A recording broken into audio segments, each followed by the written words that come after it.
Books बेताल 25 सबसे बढ़कर कौन। बुक्स। अंग देश के एक गांव में एक धनी ब्राह्मण रहता था। उसके 3 पुत्र थे। एक बार ब्राह्मण ने एक यज्ञ करना चाहा। उसके लिए एक कछुए की जरूरत हुई। उसने तीनों भाइयों को कछुआ लाने को कहा।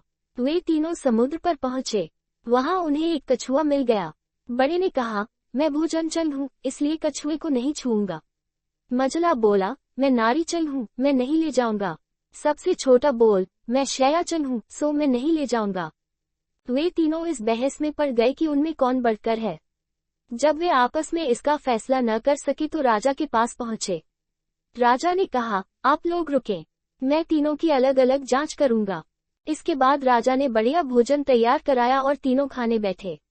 सबसे बड़े ने कहा, मैं खाना नहीं खाऊंगा, इसमें मुर्दे की गंध आती है। वो उठकर चला। राजा ने पता लगाया तो मालूम हुआ कि वह भोजन शमशान के पास के खेत का बना था। राजा ने कहा, तुम सचमुच भोजनचंद हो, तुम्हें भोजन की पहचान है। रात के समय राजा ने एक सुंदर वेश्या को मझले भाई के पास भेजा। जो ही वह वहां पहुंची कि मझले भाई ने कहा, इसे हटाओ यहाँ से, इसके शरीर से बकरी का दूध की गंध आती है। राजा ने यह सुनकर पता लगाया तो मालूम हुआ कि वह वेश्या बचपन में बकरी के दूध पर पली थी। राजा बड़ा खुश हुआ और बोला, तुम सचमुच नारीचंद हो।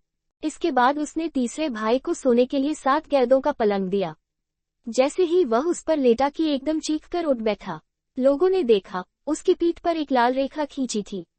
राजा को खबर मिली तो उसने बिछौने को दिखवाया। 7 गैदों के नीचे उसमें एक बाल निकला।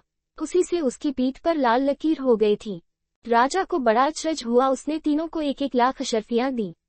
अब वे तीनों कछुए को ले जाना भूल गए, वहीं आनंद से रहने लगे। इतना कहकर बेताल बोला, हे राजा, तुम बताओ, उन तीनों में से बढ़कर कौन था। राजा ने कहा, मेरे विचार से सबसे बढ़कर शयाचन था, क्योंकि उसकी पीठ पर बाल का निशान दिखाई दिया और ढूंढने पर बिस्तर में बाल पाया भी गया। बाकी 2 के बारे में तो यह कहा जा सकता है कि उन्होंने किसी से पूछकर जान लिया होगा। इतना सुनते ही बेताल फिर पेड़ पर जा लटका। राजा लौटकर वहां गया और उसे लेकर लौटा तो उसने यह कहानी कही। अधिक कहानियों के लिए URL लाइक और सब्सक्राइब करें गुलाब।